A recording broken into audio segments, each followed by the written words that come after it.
Australia's Labour Prime Minister, John Curtin. I'm happy to be back in Australia. I've seen many things and many places. And although every man can be forgiven for loving his own country best, I believe it is an impartial assessment of the facts to say that I have not seen any country or any people better than my own.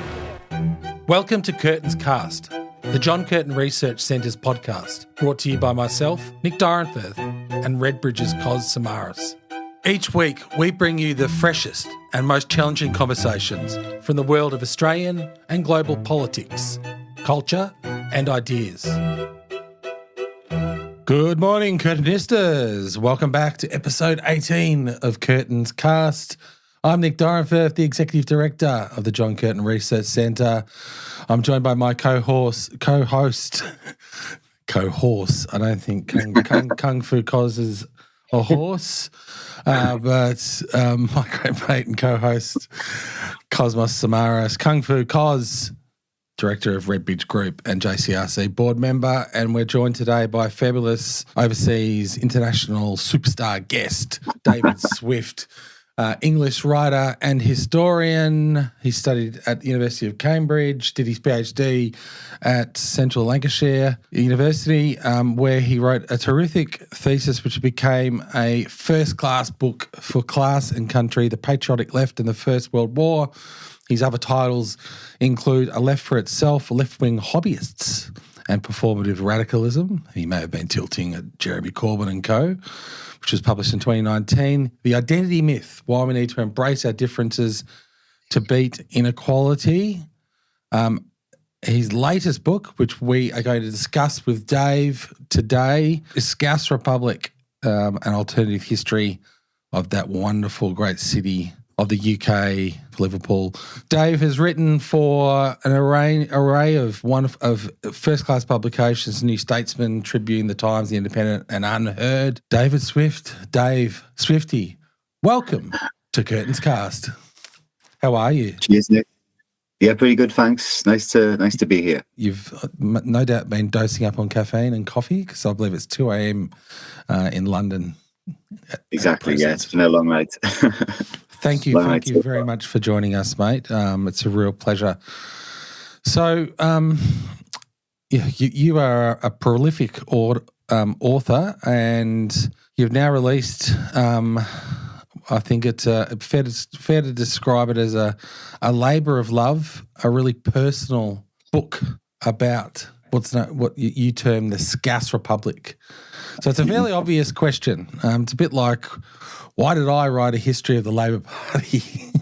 Why did I write a book called Mateship, which is essentially a history of national identity in Australia? Why did you decide that you were going to write this book about Liverpool, where obviously you grew up, you were from, and remain attached to, and we've got a number of mutual friends living there in the Scouse Republic? Well, it's a very interesting place, obviously, as you just said in your introduction. And it's the kind of place that there had been academic volumes written on Liverpool before about different aspects of the city, and even some kind of generalist histories. But in terms of more kind of accessible writing for a more general audience, and that's what this book is, even though it's kind of based on scholarly research, it's definitely written in a more kind of accessible and, commercially friendly style. There hadn't been that much published, really, not much at all, in terms of a general history of Liverpool for the general reader. There've been lots of stuff on the Beatles, obviously, still is. I mean, just this year, there's been about 3 books on the Beatles come out that I'm aware of, because I've been tracking all kinds of Liverpool-related publications in terms of competition. There's been books about Liverpool Football Club, and indeed about the history of the city with football. There've been some books on the politics of Liverpool, and much on kind of crime and drug dealing and all that kind of stuff. But nothing really that tried to cram all this into one single accessible family-friendly volume.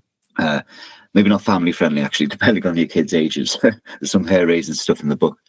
But anyway, and I thought, I was always interested in the history of the city, come from the city myself, and then obviously going on to become a historian. And I really wanted to kind of fill that space to have this kind of, general purpose book where people who already have an interest in the history of the city can read it and learn a lot more. But for those people who have a slight interest but haven't really read much, they can read up on the city and hopefully find out a great deal more. Especially if they have an interest in certain aspects of the city's history, they can use it to find out about more interesting things as well. Yeah, and it's a complex history. You start off talking about it's a paradoxical city. It's a city which prides itself as being left-wing, Labor to its bootstraps, but it also has been, very recently been the centre of race riots and far-right political extremism. And you get to the heart of that paradox. It's a far more complex, ambiguous story. Yeah, 100%, exactly. So the subtitle is An Alternative History of Liverpool. Yeah. And people often ask, what's alternative about it? And the idea is I wanted to kind of challenge a lot of the myths which are built up around the city from both left and right. In the UK, if you say the word Liverpool or Scousers, people have certain images of the place, both good and bad. And very often, these images are kind of based on sand, really. They're based on myth, often self-perpetuated myth. So definitely one of the recent images of Liverpool now is of this quite left-wing city. And, it's remarkable, actually, if you look at the safest, Labour constituencies in the whole of the UK, right? 9 of the top 10 right now are in the city of Liverpool. And that's very interesting because as recently as 40 years ago, it was very much not yet a Labour stronghold. It came to the left very late, and it didn't have either of the two main kind of institutions or kind of cultural features, if you like, which were kind of usually indicative of kind of strong Labour cities. So that would be obviously a strong trade union movement. One of the problems of Liverpool is it was based on dock work and kind of maritime work, both of which were quite poorly unionised in the UK, certainly until around 1900, if not later. And secondly, it didn't have a tradition of kind of radical nonconformity, like Baptists, Methodists, etc., which have been so important to the Labour movement elsewhere in the UK and around the world. Yeah, so Key Hardys and others. Exactly. That's a very similar story in Australia. Like the serious Catholic involvement in the Australian Labor Party and Labor movement actually came a bit later. It was the Methodists, the Presbyterians who were the most important agitators in the really sort of the really formative phase. Yep, exactly. So same in the UK, whereby most Labour strongholds, city or rural, mining villages or big industrial towns, they tended to have both a strong kind of craft or skilled union presence in kind of mine work or, engineering or something like that. Or they would have kind of a strong kind of radical nonconformist base, if you like. Or usually they'd have both. We think like places like South Wales, West Yorkshire, the Durham coalfield, East Lancashire. These were places where you had, big stable industries like steel making or textiles, etc. And also you had Baptists, Methodists, etc. And Liverpool had neither. So it's only in 1923 that the city gets its first Labour MP, about 20 years after most of the other kind of Labour strongholds had the first MPs. And it's only really in the decades after the Second World War that it becomes solidly and consistently Labour. And really, it's only just in the past couple of, I would say, 10 or 20 years that it's become unusually so, that you have the safest Labour seats being in Liverpool. And one of the strangest things about it is even today, it doesn't have, or it's quite different from the kind of typical demographics of a typical Labour seat.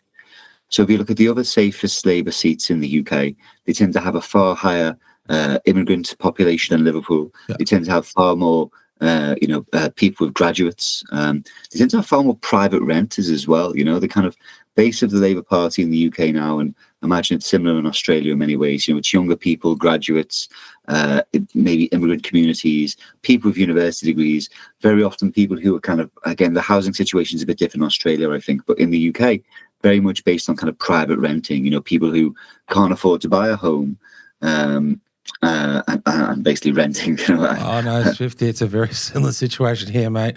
And I can see neural activity going off in Kung Fu Koz's head because this is his speciality, and I'm sure I'm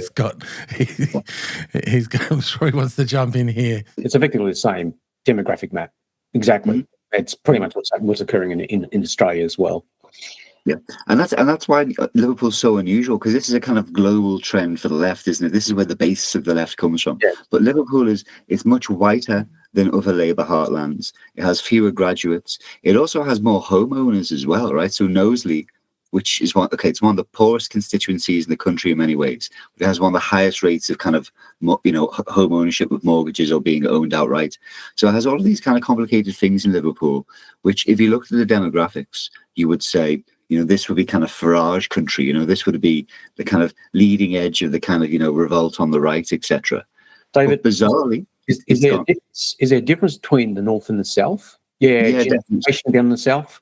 So in kind of South Liverpool, where I'm from, it's always been more suburban. It's been more kind of middle class, etc. Definitely, but that doesn't really make much difference, even kind of at a national level, voting for national politics, or even really at a local level, in the sense of all of these seats are all Labour, and they're all Labour by massive margins, and the kind of the fluctuation in the lead of the Labour Party in those different constituencies, north and south, isn't that interesting, really.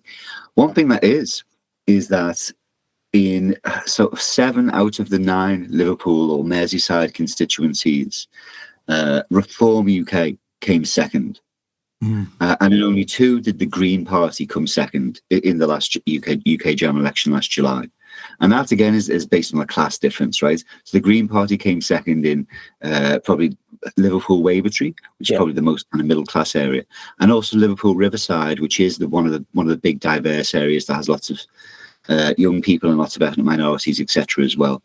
Everywhere else in kind of traditional working-class Liverpool, Reform UK, which is Nigel Farage's new vehicle, this kind of, kind of right-wing, kind of almost trying to be kind of, the kind of right, more right on culture, but kind of left on economics than the Tories right now. Any establishment, they came second everywhere else, actually, which is interesting. And yet they just actually made their first kind of breakout in Merseyside. So there was a by-election in the UK a few months ago, Runcorn and Helsby. Now, Runcorn, it's in Merseyside. It's not part of Liverpool. It's just on the border. You're very much a wool if you come from Runcorn, frankly. But it was won by Reform, albeit by about 9 or 6 votes or something like that. It was extreme. There needs to be a few recounts at least, I think, because it was extremely close. But still, Merseyside had until recently proven kind of impervious to Reform or any of Nigel Farage's previous projects. And now it's not in Liverpool itself, but they did just win a seat. And just one final point, going back to Nick's earlier comments about race riots. So even though Liverpool now has the, really solidly Labour voting habits, and it has done for a few decades, the first time there was an actual riot outside of a kind of hostel or hotel housing asylum seekers in the British Isles, it happened in Liverpool, and then actually it happened in Ireland as well, which is very interesting, because both of these places, Liverpool and Ireland, ostensibly their politics is all left-wing, anti-colonialism, anti-racism, working-class internationalism, love for Palestine, etc. Ostensibly, right? That's the kind of headline. And of course, David, like the actual population of Liverpool is the Irish Catholic population is huge. I'm not sure the exact demographic breakdown, but it's huge. Definitely. I think probably well over half of the people in the city have at least some Irish ancestry. Sometimes it's very immediate, and sometimes it goes back, a few generations. But still, it's a heavily Catholic city, heavily Irish city in terms of ancestry, and that bleeds into its identity in many ways.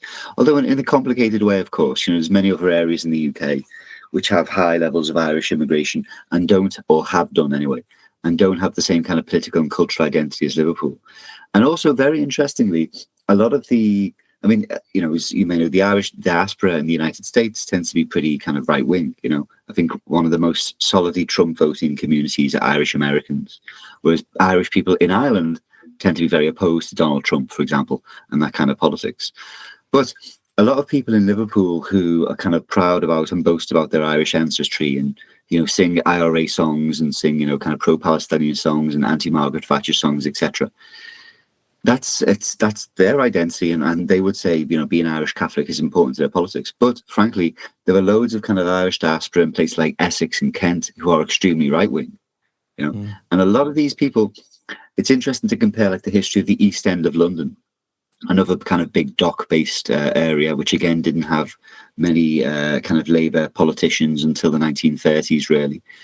And Liverpool. So they went down similar trajectories in many ways. You know, they went from being like strongholds of working class Toryism, because you had, you know, kind of casualised, irregular labour, weak unions, etc., lots of pubs and that kind of culture. And they became kind of Labour strongholds.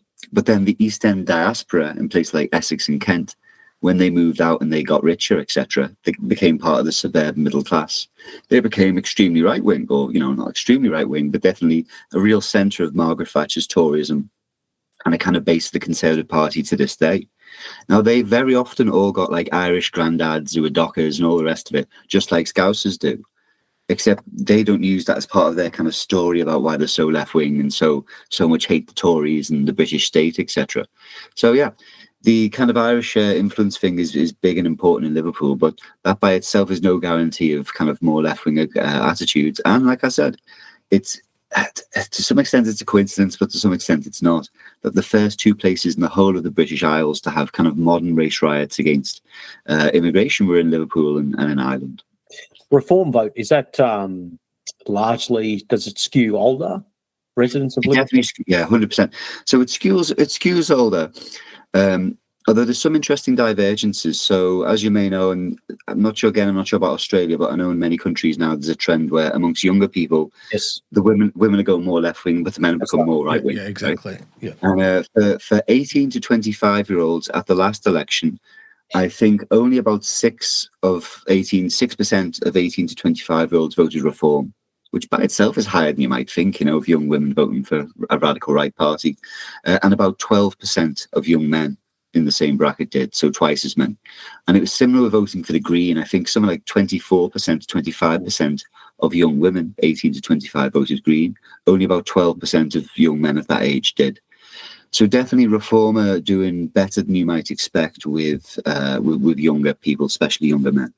Yeah. But it's still, I mean, even in those figures, it's still overwhelmingly a very much older constituency. Because what we're seeing, even in Australia, the sort of, I would say, alternative conservative forces, when the Conservative Party gets into trouble, and it is in Australia as well, those who historically have been conservative or prefer conservative politics jump to an alternative option pretty quickly in today's, you know, modern political environment. Is that what's going on, you think, in Liverpool as well? I think, well, in Liverpool itself, not quite yet. And it'd be interesting to see how the kind of poor performance and lack of popularity of the Labour government plays out in Liverpool.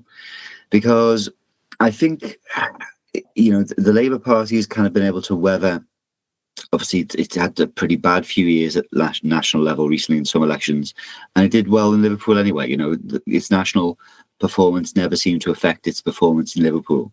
It will be interesting to see how that happens, or what happens there and here and now, if that makes sense.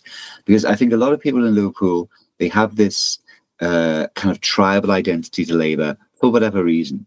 You know, people are less likely to try and shop around and change parties than they are elsewhere. You know, in general, the British electorate's very volatile right now.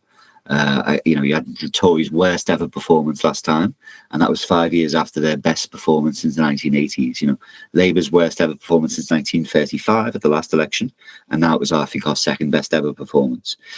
So, but Liverpool voters have tended throughout the whole time, you know, just been returning Labour MPs of huge majorities in their seats, so it didn't really make any difference. And now I think definitely so many voters in the UK who kind of took a chance on Brexit, you know, hoping for change, hoping for something better, and didn't get it. Took a chance on Boris Johnson's Tories in 2019, didn't get what they were looking for. Have taken a chance on Labour last summer and looked to be disappointed, whether it's the economics or migration or who knows, state competence and function. Looks as though they're going to be disappointed again. And so definitely I think a lot of voters around the country are more than willing and happy to take a chance on Reform now. And in Liverpool, I think there doesn't seem to be that breakthrough yet. I mean, as I say, they did just win this seat just outside of Liverpool, which says something. But I think that a lot of people in Liverpool, they have this kind of cultural antipathy towards the kind of image of a party like Reform, even though they might actually agree with them on all kinds of issues, especially things like immigration and stuff like that, cultural issues. Nonetheless, someone like Nigel Farage, etc., or indeed Boris Johnson, when he was the Tories leader in 2019. And obviously Boris Johnson was able to win over all kinds of, more working class areas for the Tory party. He wasn't able to make any dent in Liverpool. And I think it would be the same for Nigel Farage or any Nigel Farage-led vehicle. Another thing, though, that's interesting, actually, about Labour in Liverpool is, unlike other areas, there's very unlikely to be a kind of, pro-Palestinian independent winning, put it that way. So many of the kind of safest Labour seats that used to be really safe Labour seats at the last election are not in that top 10 or 20 anymore, because very often the candidate was run pretty close by a kind of pro-Palestinian. Yeah. So the Health Secretary, Wes Streeting, he only won by a few hundred votes. This Women's Minister, Jeff Phillips, again, only won by a few hundred votes. Now, there's no chance of that happening in Liverpool, given how, overwhelmingly kind of white the city is, compared to other big cities in the UK. And again, like that kind of, radical separatist, there's very little support for that kind of, trans and Palestine politics, as you might call it. So I gets to one of the key themes of the book, Swifty, is this idea of Scouse exceptionalism. Can you explain it to us? I mean, I spent a week in Liverpool, it's nearly 2 decades ago, and I feel really old saying that, there for my mate's wedding to a Scouser. I had a fabulous time. I thought there was something different about Liverpool. I have to say they're wonderful people, very welcoming. I actually saw a lot of similarities with aspects of Australian culture, the drinking culture, etc. But Scouse, not English exceptionalism. What do you mean by this? You mentioned working class Toryism before and the parallels with the East End. I think it's really just a reflection that, of the complexity of human nature. People like to think that they're good socialists, but they've got elements of working class Toryism about them. But then, I vividly still remember my 2 weeks there, when someone used the word Tory, it was used as an insult and it was spat with venom. Yeah, exactly. And indeed, and that's not necessarily a kind of political insult, or it's a kind of all-purpose insult. If you say someone's a Tory, it's not just talking about the politics, it's about their attitude to life and the idea that like to more of a grass, more of a snake. Someone who prizes kind of individual aspiration and working hard over the collective identity and, being true to the mates and that kind of thing. So it's all these kind of implications. So the Scouse not English thing is very interesting because it's quite a recent thing. No one was saying this 50 or 60 years ago. You track it to Thatcher, don't you? Is it Thatcherism? It's all kinds of. I mean, one of the first things is that Liverpool always had the potential. It has the potential to be a bit weird, and it was seen as a bit strange back in the 19th century, but in different ways. Back then, of course, it was associated with, say, the slave trade at the start of the century, when it was the heart of the European slave trade, unfortunately, and it also was associated with kind of, just making money, basically, being somewhere where you went to try to struggle to get rich, or, almost like New York or something nowadays in some ways, where it was this place of kind of grasping capitalists and people trying to get one over each other and scam each other and that kind of thing. And now, of course, it's seen as weird, but in a completely different way, in a different direction. But really, even as late as 1950s, 1960s, it had this kind of identity as a strong northern city, just like Manchester did, say, but not particularly distinct or weird or unique compared to other strong northern cities like Manchester or Sheffield or Leeds or Newcastle or something. So there's a few things going on there. On the one hand, it's had this very unusual heritage of not having kind of stable industries, which obviously most UK cities did. Very often they were associated with one industry like Sheffield and steel, or Manchester and cotton to some extent, etc. And Liverpool, because it had such a basis of employment amongst kind of seafarers and dockers, just having that irregular, casualised labour was so unusual for a city. And then obviously the waves and waves and years of Irish migration and migration from around Europe and the world as well. It's very unusual in the UK, for example, to have a big pre-1948 Windrush generation Black and Asian population. Liverpool was one of the very few cities in, say, 1900 where you'd had lots of different languages spoken and food ate, and different kind of ethnic and racial people living there. And then I think, with the decline of its economy since the Second World War, and the rise of things like the football being as an important sense of kind of civic identity and pride, and also the success of the Beatles as well and stuff like that, it's really kind of transformed the image of the city. And it's been a kind of two-way process. So on the one hand, you have the city itself, people from the city becoming kind of more kind of proud of themselves, more kind of separatist in some ways, as it's always being more and more unfairly treated, so it seems, in the eyes of other people as well. So on the one hand, you have this kind of building up internally of this Scouse separatist identity. On the other hand, you have kind of the British state and the British media apparently kind of pushing the city away. You know, there were lots of various kind of tragedies that happened in Liverpool in the second half of the 20th century. And, you know, the reaction to that often by the British media was often, well, of course it did. You know, of course it's them again. You know, I quote a lot of people in the book saying stuff about like the Hillsborough disaster at the football stadium in 1989, and also this savage murder of a young boy in the 90s as well. A lot of people saying, well, it would happen in Liverpool, wouldn't it? You know, it would be them. So it's very interesting. As the city has declined economically, you've had the rise of this kind of Scouse separatist idea, you know, Scouse not English, etc., booing the national anthem, etc., all of which never used to happen a few generations ago and no one used to think about, you know. No one used to think a few generations ago there was some kind of contradiction about being Scouse or, you know, being British or an English or whatever it was at the same time. And interestingly, this has reflected itself in its accent. You know, about 20 or 60 years ago, you couldn't really tell the difference between someone from Liverpool and someone from the rest of the Northwest. But now actually the accent's got much more particular and distinct. Not mine, actually, incidentally, but many people's from Liverpool has gone much more kind of distinct and kind of harsh, you might want to say, in that time. And no one's quite sure why, by the way, because all other UK accents have tended to kind of, you know, converge together. But the Scouse one's gone the other way. So the history of Liverpool, you know, it for a very long time was obviously, and probably still is to this day, a port city. You know, it's basically, you know, particularly with the Industrial Revolution and the cotton mills, the boom of the British Empire's cotton industry wouldn't have occurred without Liverpool. Do people in Liverpool, even to this day, look outwards rather than inwards? Is that probably one of the reasons?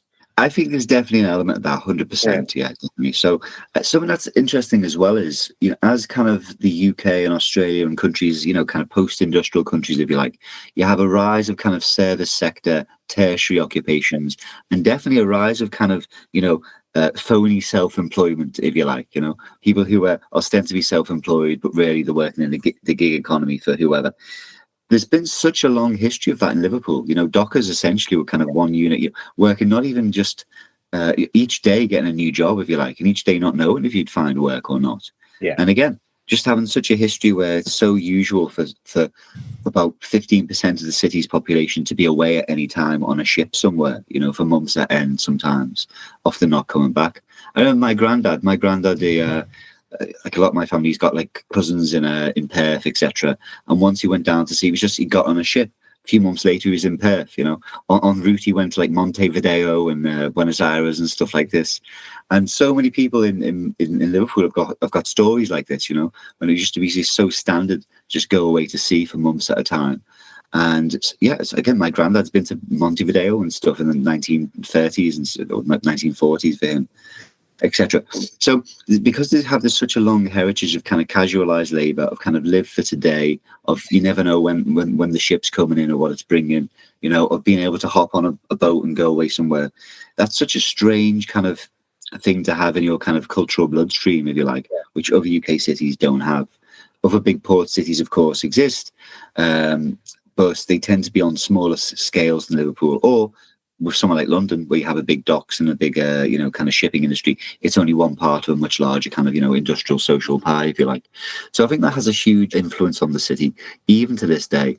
And again, just in recent kind of recessions and stuff, it's been so normal for people from Liverpool to think, well, I'll go and look elsewhere for work. You know, so many of my mates live in Spain, in Dubai, in Australia, all around the world, really. And I think that's completely, you know, that seems to be completely standard. But some other people that I know of, certainly, I don't know, they almost kind of grew up assuming that they just get a job where, you know, where they lived and where their parents lived and where their grandparents lived, because that's what people have done for generations. And actually, it was a bit of a shock to them, the idea that they might have to go and look for work somewhere else or just move for jobs, etc. But of course, in Liverpool, for so many generations, that's been the done thing.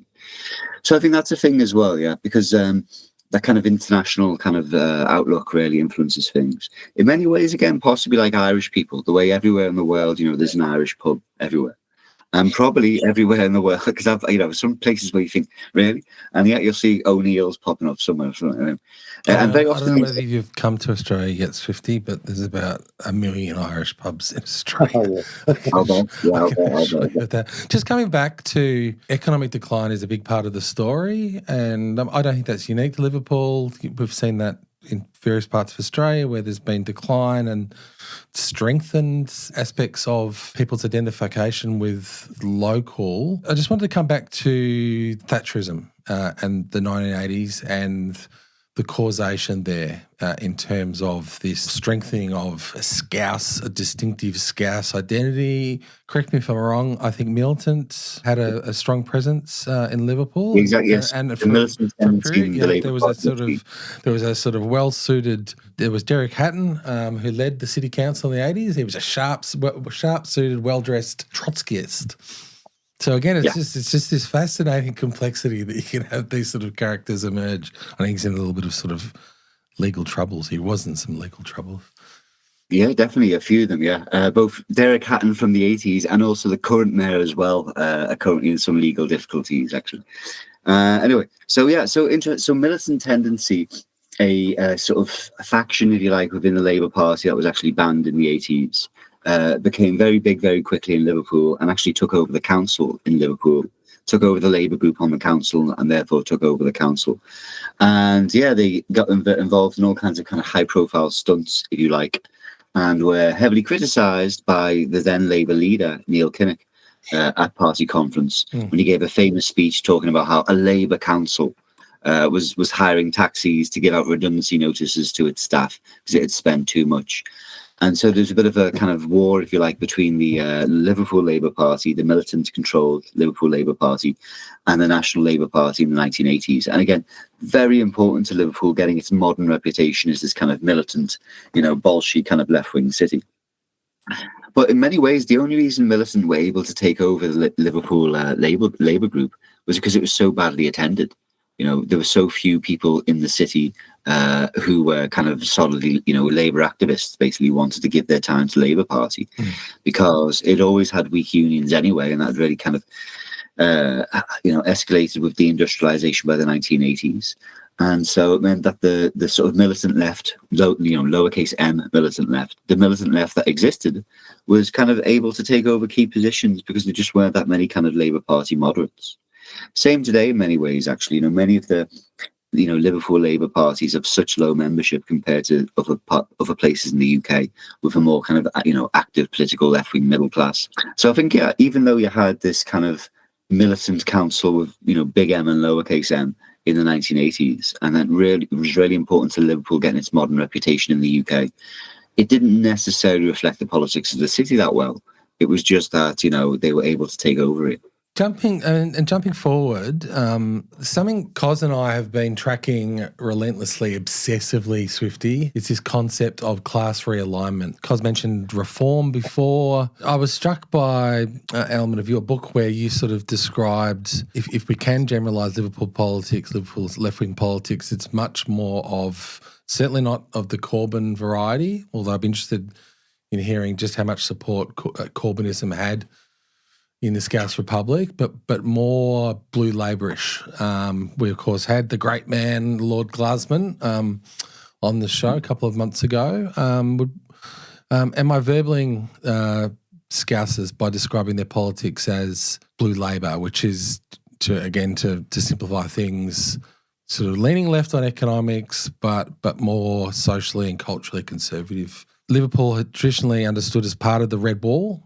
Boris Johnson and the Tories smashed through that, but Keir Starmer's, sort of rebuilt the Red Wall. So where do you see it fitting, and where do you see things heading, with this concept of class realignment, which is happening in Australia, which is happening in the UK, which is happening in Europe, which is happening obviously in America, with the drift of working class and ethnic minorities to Trump at the last presidential election? Well, it's very interesting because Liverpool seems to be resisting that, doesn't it? As I say, if you look at the demographics of the place, you would not imagine it would have the safest Labour seats in the country. You think it would all, have gone Tory in 2019 and will be prime reform territory now. And that hasn't happened. I think in many ways you can accurately describe the attitudes of many people in Liverpool as being kind of blue laboury. There's a website called Political Compass in the UK. It ranks the different constituencies according to kind of left-wing value, economic values, and kind of cultural and social values. And it gives them kind of, a kind of compass position, and also kind of describes them as certain things. And nearly all of the Liverpool constituencies are considered kind of left-wing traditionalists, as in left-wing on economics, but kind of traditionalist or right-wing on culture. All of them apart from one or two, I think, really. And again, that's extremely unusual for safe Labour seats. Nearly all of the safe Labour seats are kind of progressive liberal, or whatever he describes them as, left-wing on both economics and culture. So I think it quite nicely describes the attitudes of many people in Liverpool who, it's hard to have polling on this kind of data, but if there was, you can imagine they have much stronger support for the death penalty, for example, than your average Labour voter nationwide, and definitely less support for immigration, etc. And despite booing "God Save the King," would probably vote for the maintenance of the monarchy. Well, indeed, that's it. So there's a fellow called David Jeffries, who's a political scientist based at Liverpool University.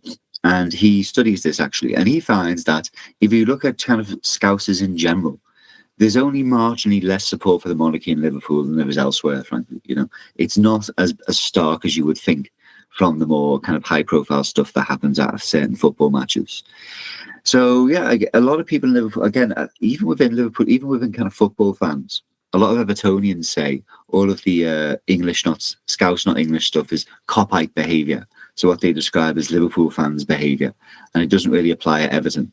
And in fact, I saw this flag from the last day of the season at Goodison Park at Everton Stadium at the end of the football season. And it was a big flag saying Scouse and English. So a lot of people in Liverpool have absolutely no problem at all with national patriotism. And in many, many, many ways, their actual attitudes and beliefs align quite nicely with Blue Labour.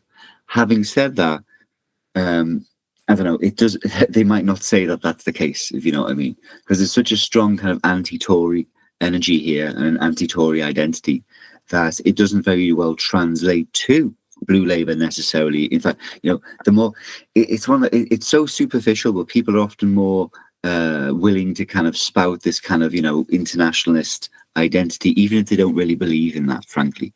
So, like I said, with the kind of riots outside of asylum seekers' hotels and such and mosques in Liverpool and Southport, which is just nearby, last summer, a lot of the people attending those riots probably have, Palestinian flags in the social media bios. I'm not even joking.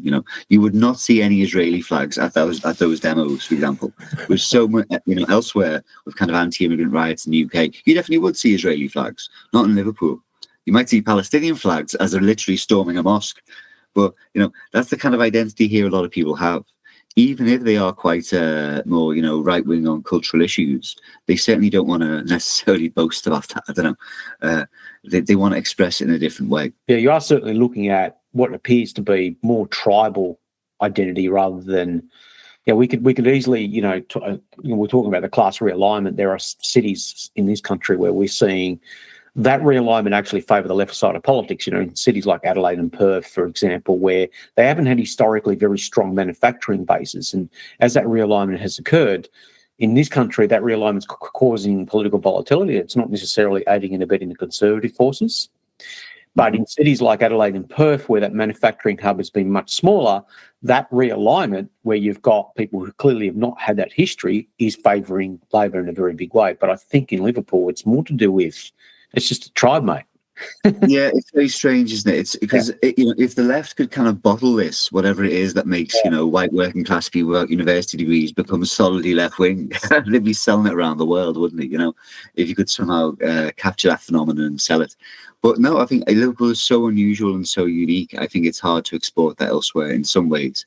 I think there's certain things we can learn from Liverpool, especially, as I say, because of the rise of the so-called gig economy, which never really went away in Liverpool. It's not like it's a new thing here. So I think that's interesting as well. And it's also, a lot of people on the left, especially kind of on the Liverpool left, don't like it when I talk about things like this and talk about how actually a lot of people in Liverpool are pretty right-wing on all kinds of issues. But in some ways, it's a good thing, actually, if they are. And yet, they can still turn out and force with someone like Jeremy Corbyn's Labour Party. As I say, Labour support in Liverpool went up and up and up under Corbyn. It didn't kind of stabilise; it increased. Why is that? Just as the demographics are so apparently unfriendly to Corbyn. So it's very interesting how you can get a city where you don't actually have a lot of kind of radical left-wing beliefs on all kinds of issues. You don't have high levels of graduates, etc. And yet they're still very willing to vote for pretty left-wing politics. Why is that? Who knows? Read my book and you can find out. But there's but a yeah, great line, David. It had me in hysterics from a review in The Guardian, which started off talking about a survey which set out to settle which is the UK's second city. People in Birmingham voted for Birmingham. In Manchester, they voted for Manchester. In Glasgow, they said Glasgow. In Liverpool, they said London. Exactly. That just captures the tribalism absolutely 100%. beautifully. And probably Exactly. Melbourne and Sydney would probably say the same thing. Yeah, so that's it, and that's it. So you very much have this identity in Liverpool, which is kind of quite unique and unusual. And I think that affects the politics. And right now, it's very much favouring Labour, even perhaps despite the fact that it doesn't make sense in many ways the way that is the case. And so it's hard to see. I mean, I can, even if the rest of the UK becomes very kind of supportive of reform, if they really are able to break out of the sort of areas they've made headway in so far, I could definitely see Liverpool just ignoring them and just deciding to go its own way and do something different, even if, all the surrounding areas are going over to reform. So, yeah, it's a very special and bizarre situation. It's a very special city, which you have written about. And David, we have run out of time. I've got a final question for you, the most important question. I don't know how I've left this out. And we're talking about red and sit blues. Are you LIVE? Indeed, I am, fortunately, yeah, exactly. Or whatever. Yeah, toffee. You're not a toffee. No, fortunately not, no. So I've had a great few years. I'm a Norwich City man, so anyway, I don't want to talk about football anymore. It has been absolutely fantastic having you on the show, mate. You are one of the brightest voices and writers in the UK, and we've been honoured to have you on the show. Buy David's book, Scouse Republic, An Alternative History of Liverpool, published by Constable. It's a short, snappy volume. It is accessible. It's not a dry academic tome. It'll set you back about 25 quid. I don't have the exchange rates up at the moment, but I think that's about $40 AUD and probably cheaper if you're buying an ebook. Buy the book. David Swift, thank you. Kung Fu Cos. Yes, again, I apologise for calling you my co-horse. You are a workhorse. Yes. A war horse. That too. Thank you, Cozzy. And we will see you next time, Curtinistas.